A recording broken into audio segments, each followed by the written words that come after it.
Nuestra aventura en el Sáhara apenas ha empezado. ¿Recuerda usted el incidente en los Villares?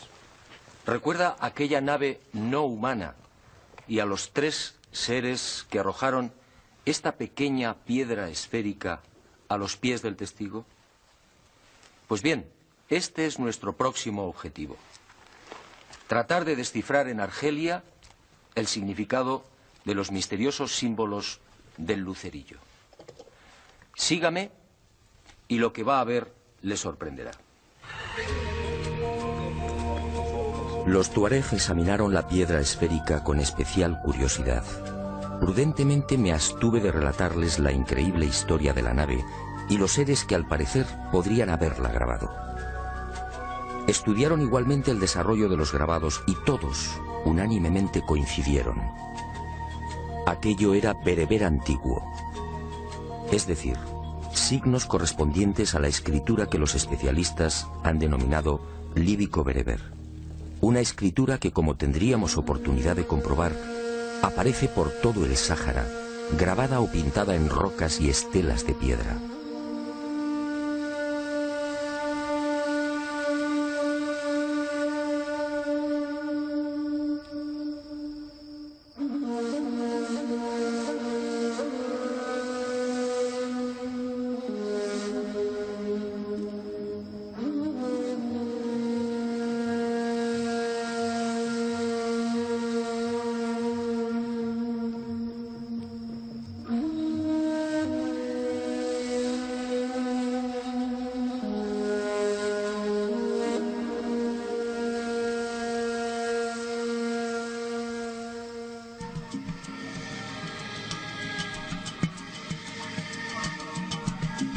Una escritura que tiene su derivación en la lengua amazigh, actualmente hablada por unos 20 millones de personas en Marruecos, Argelia, Túnez, Níger, Mali, Burkina Faso, Mauritania, Libia y en el oasis de Siba, en Egipto.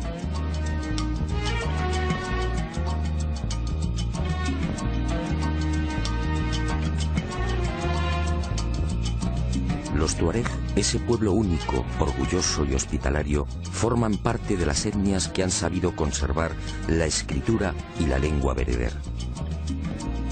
Pero la decepción no se hizo esperar.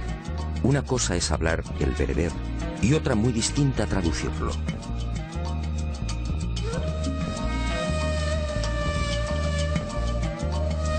En otras palabras, algunos de los grabados del lucerillo correspondían al bereber antiguo, y los tuareg no supieron descifrarlo.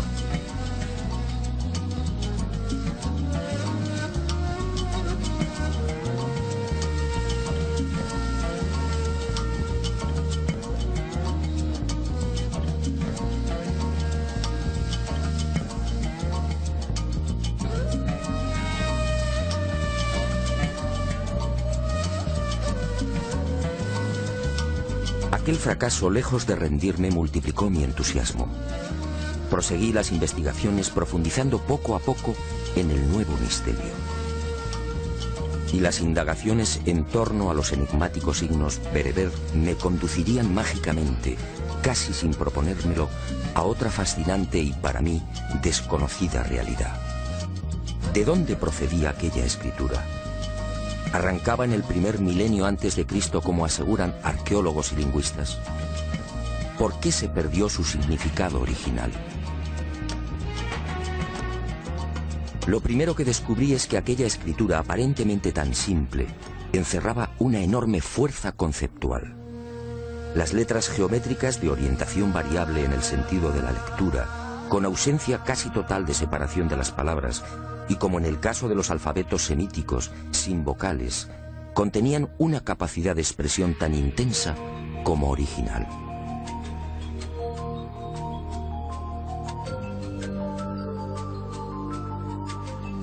El bereber, además, puede leerse en cualquier sentido, de izquierda a derecha, de derecha a izquierda, de abajo a arriba y viceversa, o en espiral.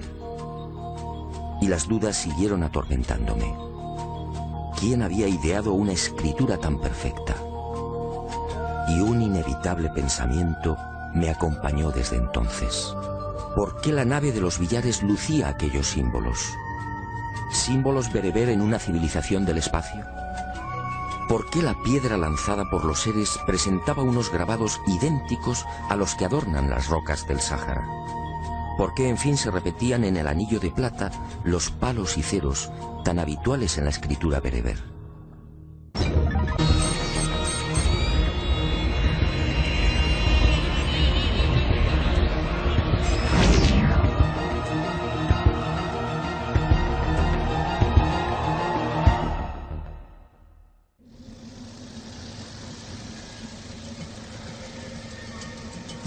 No quise precipitarme. Al conversar con arqueólogos, historiadores y expertos en escritura bereber, comprendí que había cometido un error. No todos los especialistas están de acuerdo a la hora de establecer la procedencia y fecha de aparición del bereber antiguo. Unos lo hacen llegar del este, situando el nacimiento hacia el primer milenio antes de Cristo. Otros, en cambio, como Blanchet, Geseli y José Onrubia, sitúan el origen del proto-bereber en el propio Sáhara y entre el octavo y sexto milenios antes de nuestra era. Esta última teoría concede a la escritura bereber una extraordinaria antigüedad, entre 10.000 y 8.000 años. Es decir, muy anterior a los textos escritos en Mesopotamia y en el Valle del Nilo.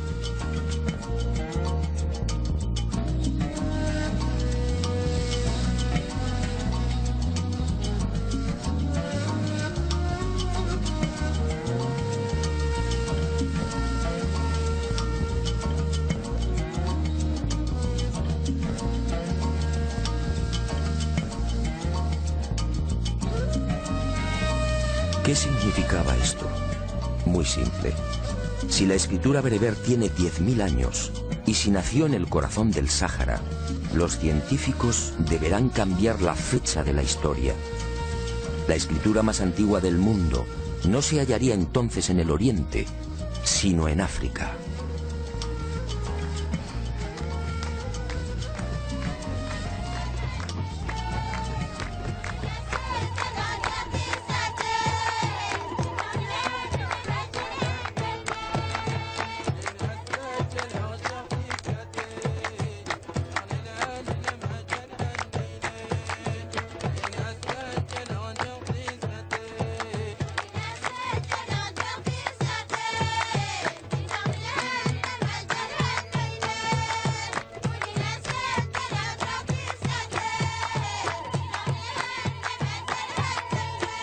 Y otro detalle que me desconcertó.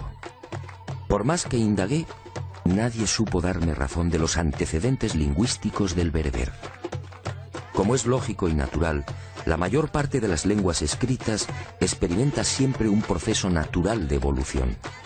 De unos primeros y casi infantiles símbolos se va pasando a signos más concretos y simplificados que finalmente derivan en las letras que hoy conocemos. En este sentido existen numerosos modelos histórica y antropológicamente contrastados. No ocurre así con el bereber antiguo. Aunque algunos tratan de hacerlo derivar de la escritura púnica, la verdad es que el problema está muy lejos de ser esclarecido. Científicos como Camps, Chabot, Springer, Onrubia, Gali, Basset, Galán y otros han sacado a la luz más de 1.200 inscripciones, todas ellas procedentes del Sáhara. En ninguna, sin embargo, se observa el menor vestigio de esa evolución natural. Y obviamente me pregunté, ¿apareció el bereber de repente? ¿De quién fue la idea? ¿Cómo es posible crear una escritura tan simple y certera, sin un proceso previo de maduración? Y lo más importante, ¿cómo explicar que una escritura tan elaborada terminara perdiendo su genuina significación? Los tuareg y los bereberes de la Kabila argelina, entre otros, llegan como mucho a leer algunos de los signos que integran el bereber, pero no saben traducir la totalidad de las inscripciones. Es como deletrear una frase en alemán. Conocemos el significado de cada letra, pero si no sabemos alemán, difícilmente acertaremos con la traducción.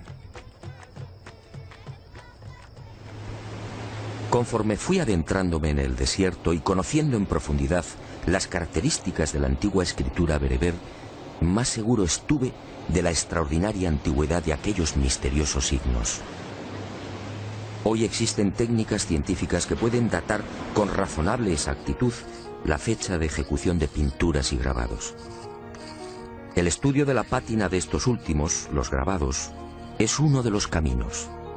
Cuando el artista ataca una pared o una roca, al martillear o perforar, elimina la capa de óxido que cubre la piedra, dejando un surco blanco, idéntico al color original del soporte. En consecuencia, un grabado de tonalidad clara será siempre más reciente que uno con los surcos oscuros. A este primer sistema de datación indirecta, los científicos han ido incorporando otras técnicas cada vez más complejas y seguras.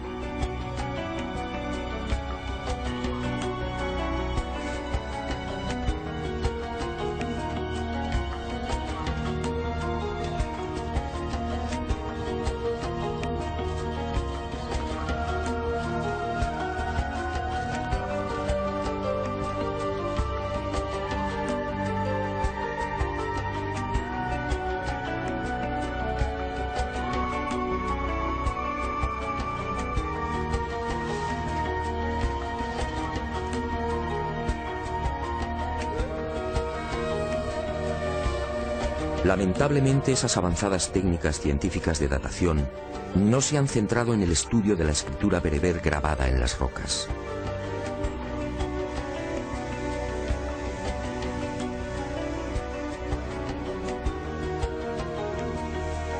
Los arqueólogos se han inclinado primero por el análisis de los grabados propiamente dichos, es decir, de los animales y de los hombres allí representados. Y digo lamentablemente porque, según pude verificar, muchos de los signos bereber asociados a estos grabados presentaban una pátina tan oscura como el resto de la obra.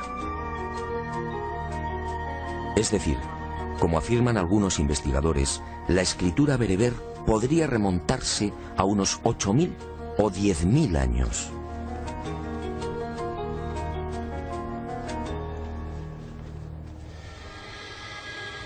Y la gran pregunta cobró nuevas fuerzas. ¿Qué ocurrió? ¿Por qué el significado de esta espléndida escritura terminó perdiéndose?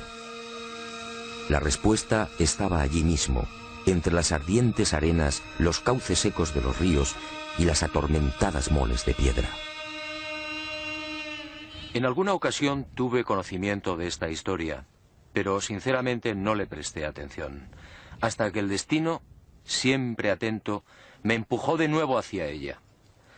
Este inmenso desierto, de más de 10 millones de kilómetros cuadrados, no siempre fue un lugar hostil y despiadado. Acompáñeme y le mostraré algo difícil de imaginar.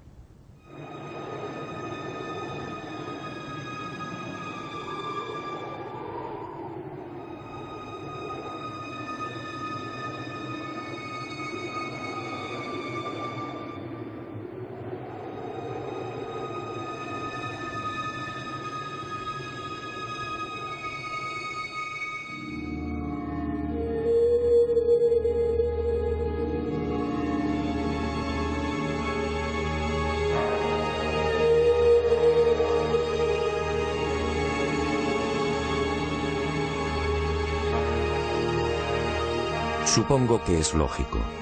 El hombre del siglo XXI ha conocido el Sáhara tal y como es. Una región desolada, donde las precipitaciones anuales apenas rondan los 100 milímetros. Un inmenso horno en el que la vida pelea dramáticamente por sobrevivir. Una interminable y cansina sucesión de arenales y gigantes rocosos apenas coloreados por las fugaces sombras de hombres y animales. Miles de kilómetros desde el Atlántico al Mar Rojo, incomprensiblemente condenados a la esterilidad y la muerte. 50 y hasta 60 grados de temperatura durante el día y un frío helador bajo el más hermoso firmamento del planeta. Un coloso rojo, negro o amarillo casi agonizante. Un desierto extremo donde el agua es contemplada y mimada como una mujer. Pero no siempre fue así. Retrocedamos en la historia y abramos otra puerta en esta mágica aventura. Todo empezó hace 12.000 o 13.000 años, cuando los hielos de la última glaciación empezaron a retirarse. Según los expertos, en el último millón de años, durante el Cuaternario, nuestro planeta experimentó importantes cambios en su eje. De los 23 grados, inclinación habitual respecto al plano de su órbita, la Tierra osciló hasta los 22 y 25 grados en ciclos de 41.000 años, provocando sensibles variaciones climáticas.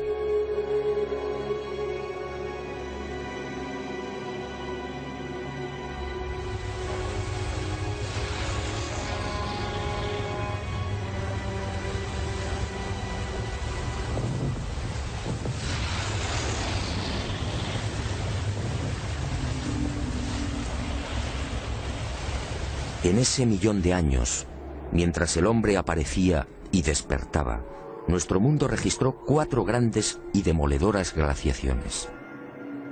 La última cubrió buena parte de América del Norte y Europa, llegando a las puertas de Londres, París y Moscú. La península escandinava quedó cubierta por una capa de hielo de 2.400 metros de espesor. Y hacia el 13.000 antes de nuestra era, la glaciación retrocedió concediendo un respiro al mundo. Los hielos se fundieron y los océanos elevaron sus niveles en 120 metros, niveles que conservan en la actualidad.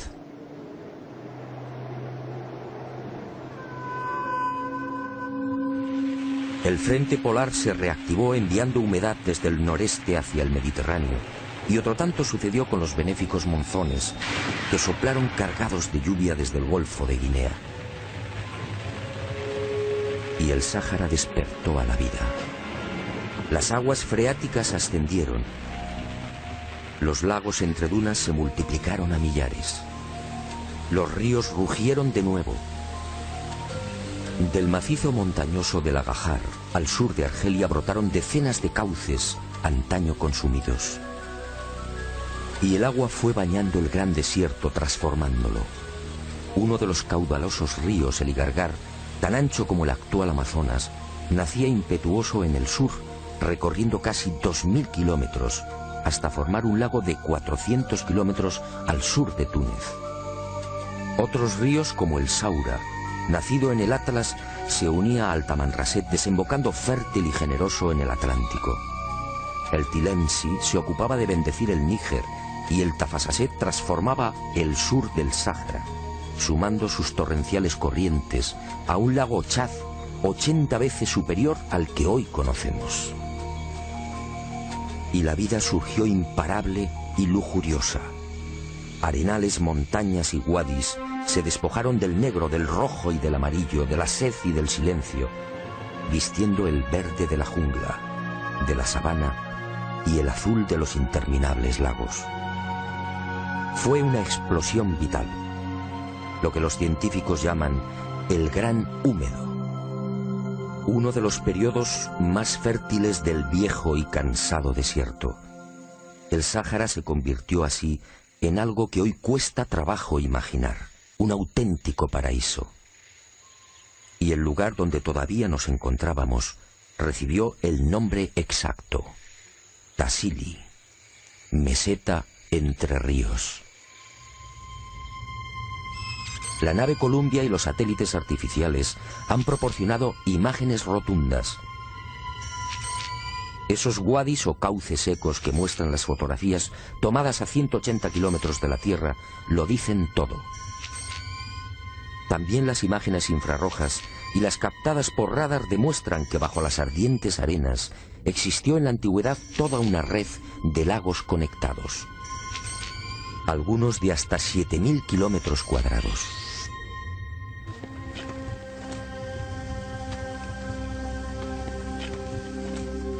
Aquí mismo, en la reseca meseta de Tamrit, pudimos contemplar los heroicos restos de lo que sin duda fue uno de los bosques más impenetrables del planeta, los cipreses de Tassili. Gigantescos ejemplares de hasta 6 metros de circunferencia, hoy agonizantes, pero todavía altivos, recordándonos el antiguo esplendor de la zona. El propio Lot, en sus incursiones hasta el Ténere, una de las regiones más sofocantes del Sáhara, llegó a descubrir notables acumulaciones de huesos y espinas de pescados, que podrían llenar varios carros y que constituyeron parte importante de la dieta de los antiguos pobladores. ¿Y qué decir de los grandes morteros de piedra, de una sola pieza, descubiertos en todo el Sáhara? Prueba evidente de que el cereal cubría grandes extensiones.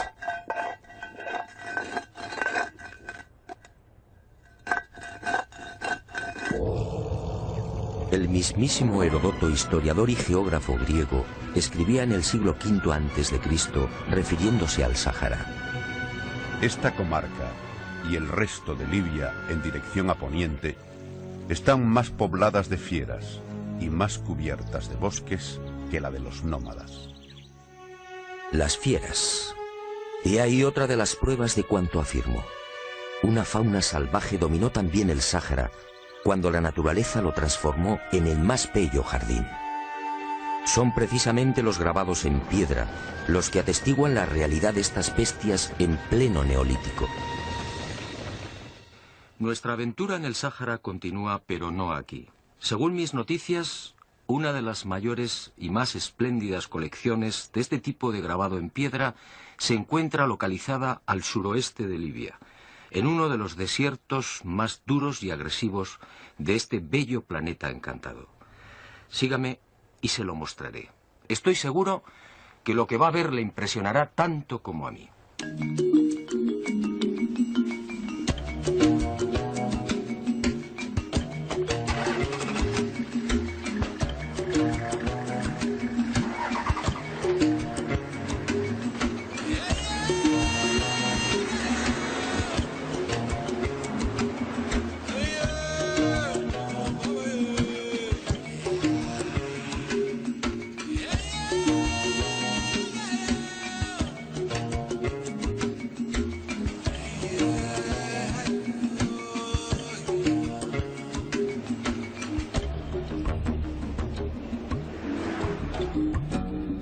Nuestro siguiente objetivo nos llevó esta vez a Trípoli. Desde allí, cruzando los desiertos libios, alcanzamos Gadamés y Saba, penetrando por fin en la Hamada de Mursuk, otro infierno de piedra y arena. Una vez instalados en el duro Fesán, recorreríamos los Matendus, los célebres Akakus, y giraríamos hacia el norte, aproximándonos a la frontera con Argelia. Allí, en la región de Aramet, una zona casi olvidada, llevaríamos a cabo otros no menos interesantes hallazgos.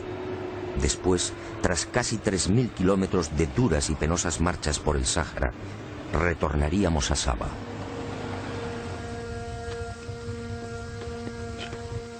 Nuestras informaciones no estaban equivocadas. Al alcanzar los Matendus quedamos sobrecogidos. Aquí, en una cadena de peñascos y rocas de 15 kilómetros, nos esperaban miles de grabados. Miles de grabados datados en 10.000 años, quizá más. Grabados de todos los tamaños, algunos minuciosa y bellamente pulidos en su interior. Grabados que efectivamente demostraban que el gran jardín había sido poblado por toda suerte de animales salvajes. Las jirafas fueron trabajadas con gran detalle.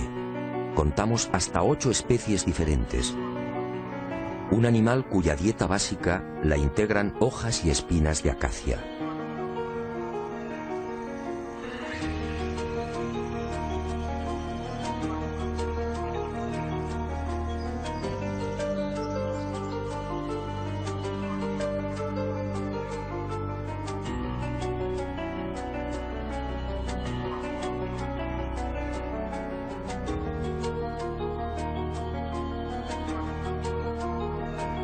Y otra prueba más de la realidad de ese paraíso, el rinoceronte. Un animal muy exigente con el agua.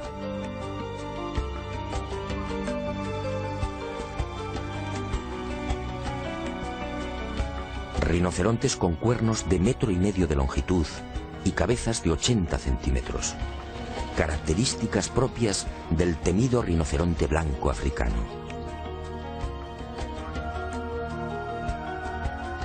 Así lo vieron los hombres del Neolítico y así lo grabaron.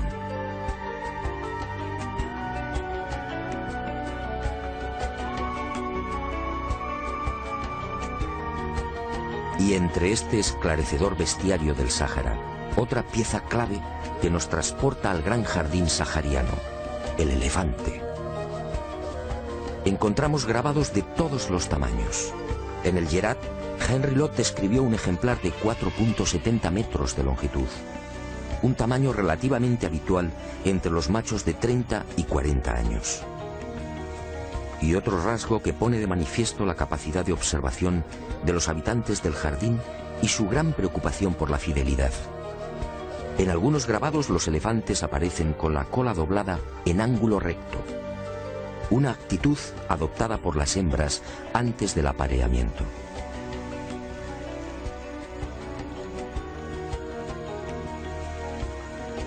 Grandes paquidermos que consumen alrededor de 100 litros de agua al día y que obviamente tampoco habrían sobrevivido de no haber existido ese exuberante paraíso.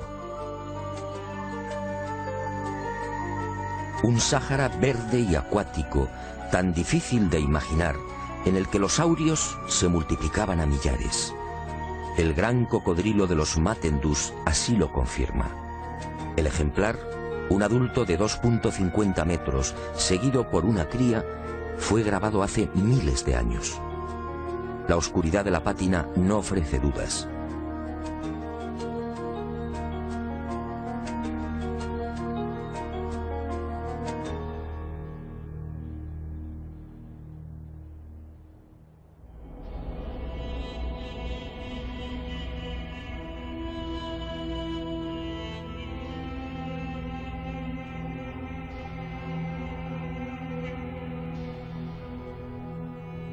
La fidelidad en el trazado, una vez más, es contundente.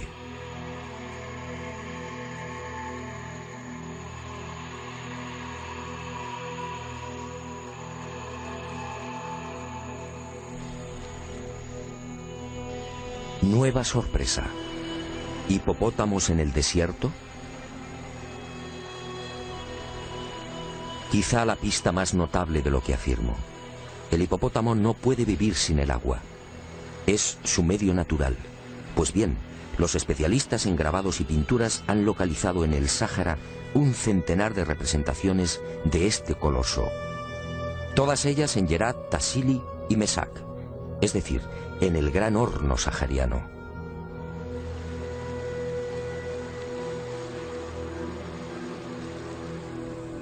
En este macizo de Mesak, donde nos encontramos, han sido contabilizados 60 grabados, y todos con una pátina oscura, señal inequívoca de una gran antigüedad.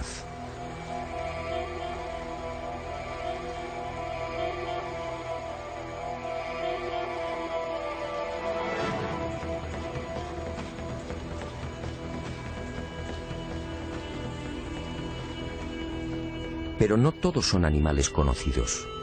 El hombre del Neolítico sin querer nos ha proporcionado con sus grabados la prueba de la existencia de ejemplares hoy desaparecidos. Este es el caso del uro y del búfalo antiguo. El primero, magníficamente esculpido en la roca, fue el supuesto ancestro de los bóvidos domesticados en Oriente Medio, Europa y África del Norte. El Bos primigenius era un animal imponente que alcanzaba 1,70 metros en la cruz. En las paredes del Sáhara se presenta sistemáticamente de perfil, salvo la cornamenta. Una cornamenta igualmente gigantesca y en forma de tenaza. Algo que coincide con las modernas excavaciones arqueológicas y los testimonios escritos sobre el último uro registrado en Polonia en 1625. En cuanto al búfalo antiguo, los grabados descubiertos en el Atlas Tassili y Mesak resultan igualmente providenciales. Este formidable ancestro del búfalo actual recorrió África durante 1 millón de años y compartió hábitat con el hombre de la Edad de Piedra.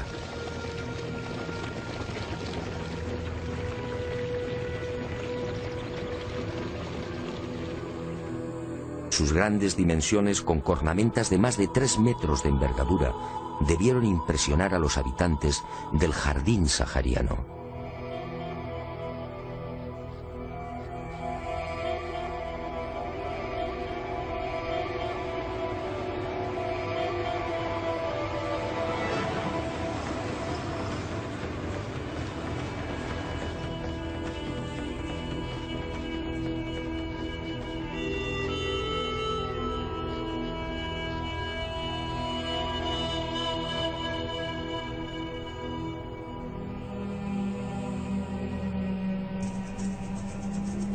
Leones, leopardos, panteras y toda suerte de felinos se unen en el desierto líbico a la fauna que habitó aquel paraíso del Neolítico. Felinos al ataque. Avestruces esbeltas.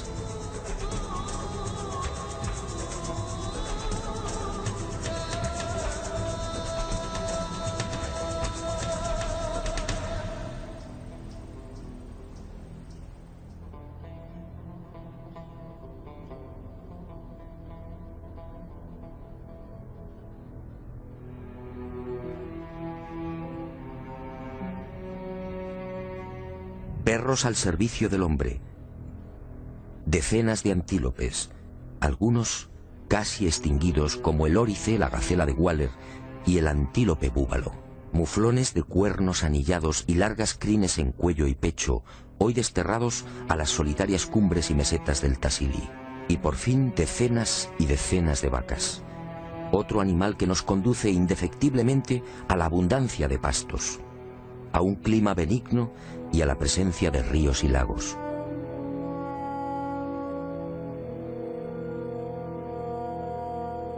Y entre estas pinturas, algo desconcertante.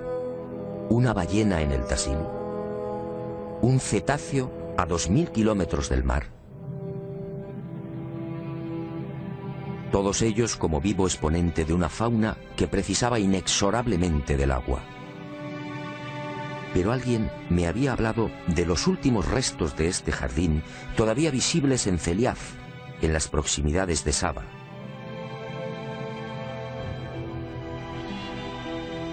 Y hacia allí nos dirigimos. Fue sin duda la etapa más gratificante de nuestra estancia en el Sáhara. Si tratar de imaginar el desierto como un floreciente jardín no es tarea sencilla, la visión de aquellos 21 lagos perdidos y sujetos entre un océano de dunas no resultaba tampoco un ejercicio cómodo. Costaba acostumbrarse a la realidad de aquellas aguas, en su mayoría saladas, alimentadas por misteriosos manantiales subterráneos. Aguas verdes, azules y transparentes en el corazón de la desolación. Lagos como el Mafu, Gabrón, Ouan al-Mar o Ruiz, de 70 y 80 metros de profundidad, que albergan la reliquia de lo que fue una vida pujante, quisquillas y pequeños peces tropicales.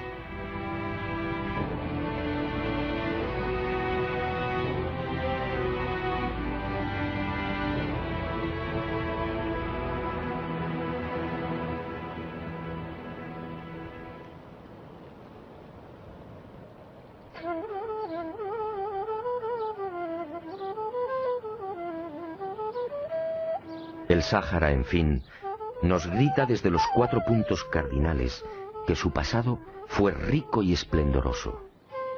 Hasta el áspid de Cleopatra, la serpiente de los encantadores, nos recuerda aquel tiempo benéfico.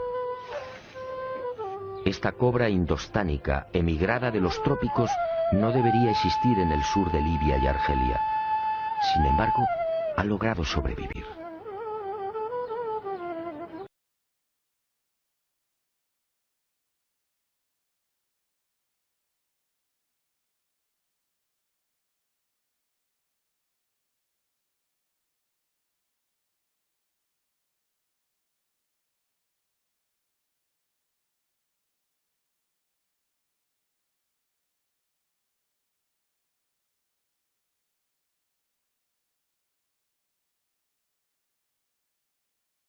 Y permítame que lo haga a mi manera.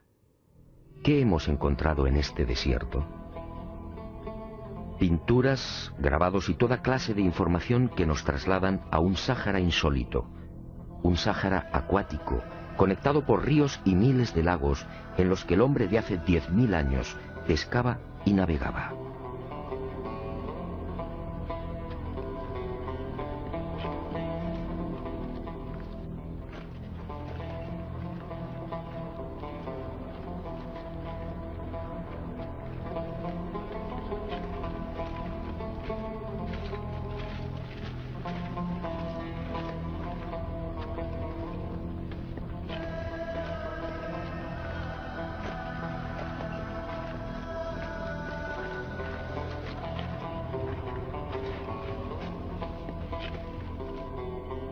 Hemos hallado la imagen de un barco de 3 palos en una colina de 600 metros de altitud, Zinquicrá, en mitad del hoy abrasador desierto de Yerma, en Libia.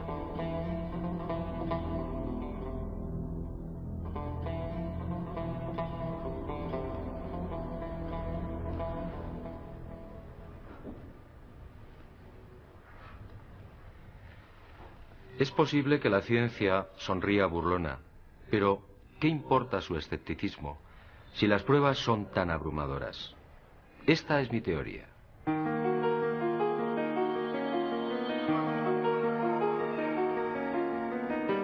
En pleno gran húmedo, hacia el 9000 antes del presente, una o varias civilizaciones no humanas tomaron el centro del jardín en el corazón del Sáhara como base de operaciones y prendieron la mecha de una nueva humanidad. Escafandras, antenas, trajes hinchados, botas y guantes son testimonios demoledores para quien conserva la mente abierta. Es más que probable que fueran tomados por dioses. ¿Qué otra cosa podían pensar aquellos recolectores y cazadores cuya industria se centraba en el sílex y en las hachas de piedra? Y la meseta de Yavaren desde entonces fue llamada Tierra de Gigantes. Y a la vista de estas pinturas, el instinto y mi larga experiencia como investigador me dicen que esos seres del espacio pudieron intervenir a nivel genético, mejorando las razas.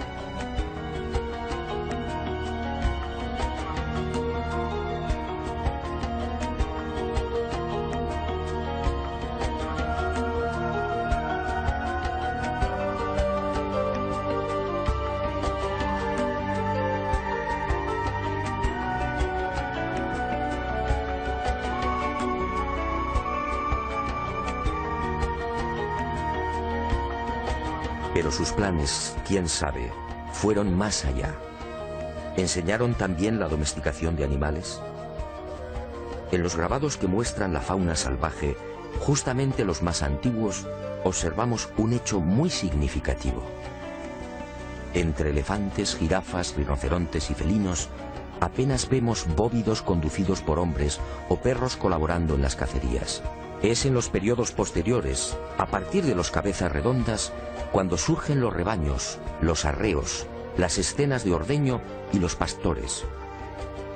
En los grabados de la fauna salvaje, datados por Mori entre el 12.000 y el 9.000 antes de nuestra era, no asistimos a escenas de domesticación porque, en mi opinión, el descenso de esos seres no humanos pudo registrarse después, justamente hacia el 9.000.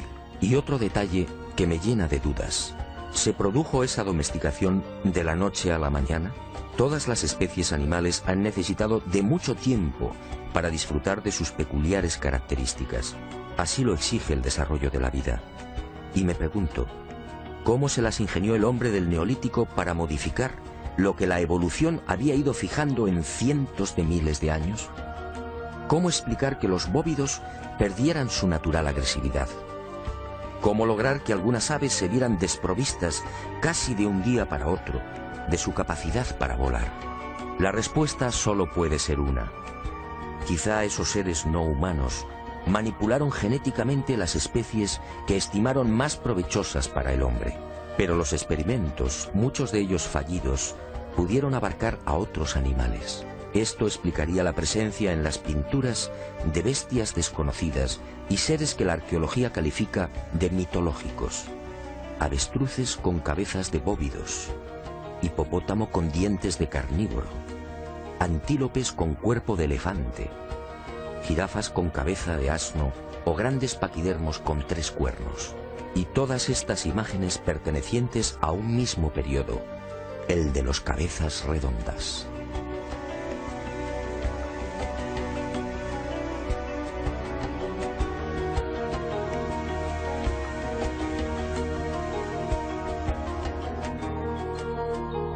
Y encontramos también vestimentas y tocados imposibles.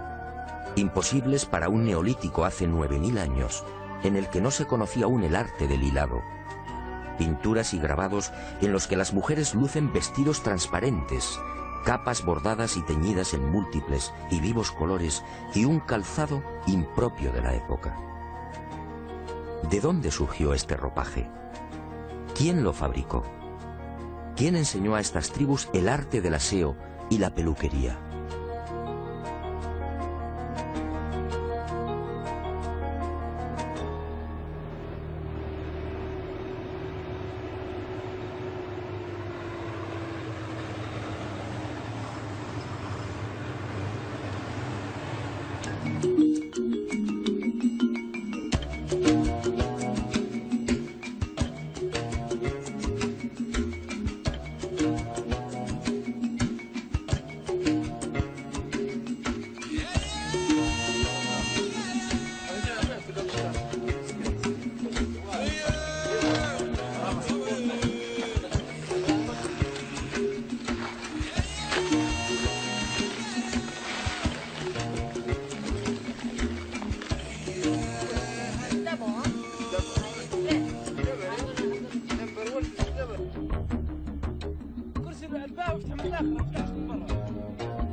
Cuanto más investigo estas pinturas rupestres, más convencido estoy de la intervención de esos enigmáticos seres del espacio. Fueron ellos los que sin duda dieron el primer aliento civilizador a unas gentes casi desnudas, sin norte y con una precaria conciencia de sí mismos. Fueron ellos los que, muy probablemente, infundieron en los clanes de la Edad de Piedra las sublimes ideas de la divinidad, de lo trascendente y de la supervivencia después de la muerte. Fue en ese tiempo cuando el hombre de la Edad de Piedra experimenta un brusco giro en sus costumbres y en lugar de abandonar a los muertos a su suerte, procede de pronto a sepultarlos en enormes y elaborados túmulos. ¿Casualidad? Unos túmulos de piedra formados por anillos concéntricos y muy cerca de los abrigos en los que pintaban a los cabezas redondas. Solo en el Cesán libio han aparecido más de 60.000. ¿Por qué esa estructura tan parecida a las de las naves de los gigantes? ¿Otra casualidad? ¿Fue un recuerdo o un homenaje a los dioses instructores? ¿Pensó el hombre primitivo que así, enterrando a sus muertos en una tumba con forma de nave, tendría más fácil el acceso a los cielos? Después de todo, ¿qué eran aquellos prodigiosos carros de fuego? ¿No eran unos objetos que procedían de las estrellas?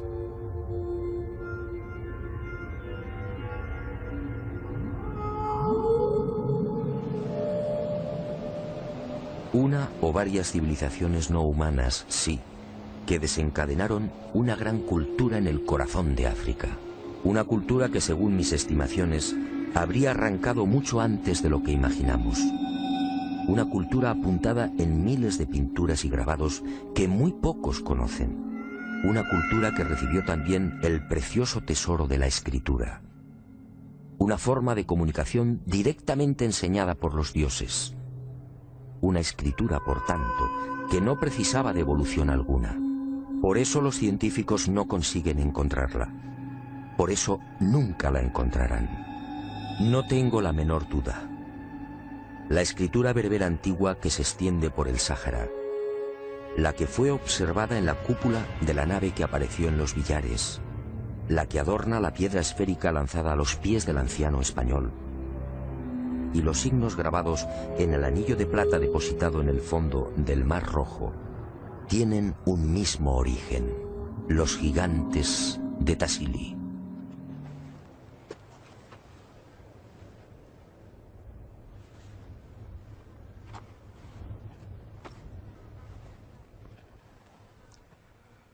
El rompecabezas, como ve, empieza a tomar forma, pero quedan algunas incógnitas por despejar.